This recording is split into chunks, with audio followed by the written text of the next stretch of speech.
confused about project portfolio management? Well, in this video, you're going to learn all about it. And if you need help building the right skill set so that you can be successful in project management, well, I have a really cool free webinar for you, and I have the link for you under this video.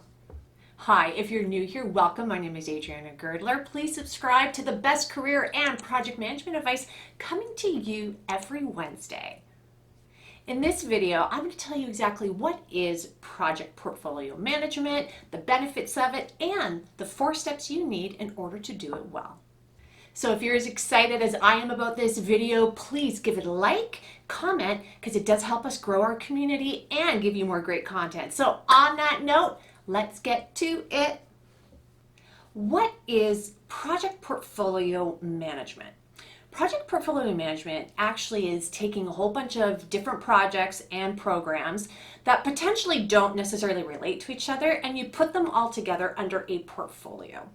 The whole goal behind it is to ensure that it's linked to company strategy or a specific strategy that that portfolio is trying to achieve, and that all these different projects and programs somehow are going to do that same sort of achievement through the strategy of them executing on it. Now, this is my own personal opinion. Portfolio management is intense, so I highly recommend that you do some project management work first. Get really comfortable with it. It's like a president of the organization. You don't just become president, you kind of rise up the ranks. It's the same thing with portfolio project management. Benefits of project portfolio management. Well, like I said in my first comment and tip, it definitely is about aligning with organization strategies. That's the whole point. You want to ensure that what you're doing is making sense. But a whole bunch of other things too occur with the benefits of portfolio project management. That is ensuring that you have the right resources, you're not spreading them too thin. You have really good understanding of budgets, and are you using your budget correctly on projects? Also, priorities. Do you have all the right projects in place, and what is the priority sequence of them? On their own, they may be important, but when you put them under a portfolio, tell me, is what you thought number one truly number one with the overall strategy that you're trying to achieve?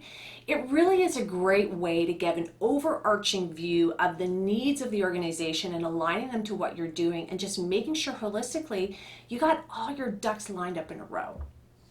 So now let's jump into the 4 steps of the process of project portfolio management.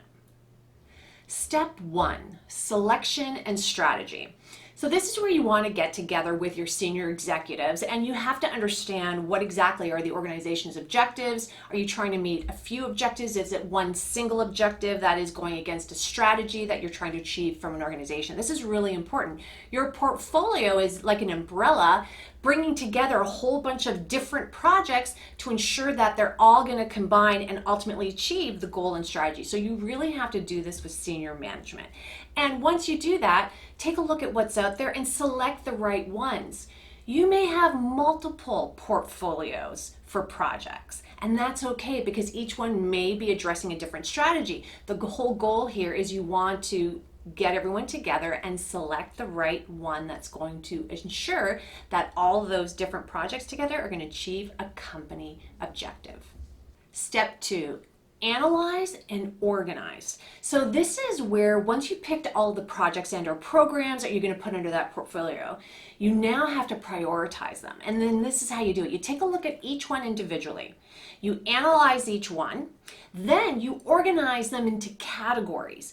Based on that organization of categories that you've taken all your programs and projects, you're now going to prioritize them, saying that this category with these lumps of projects are number 1, number 2, etc. So now you have a very clear idea of priority levels against the company strategy that this portfolio is trying to achieve.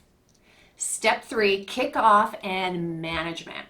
All right, portfolio management is just a real big project that has tons of stuff underneath it, and you're not the one who's running all of them. You have other project managers who are. So this is where you want to have a kickoff. You want to bring all the project managers together who are overseeing projects or the programs that you've put in the categories, and you want to kick it off. You want to let them know what the expectations are. You want to have them understand what they're trying to achieve overall. Let them know how this is all going to work. So you're going to take your principles of project management and apply them here.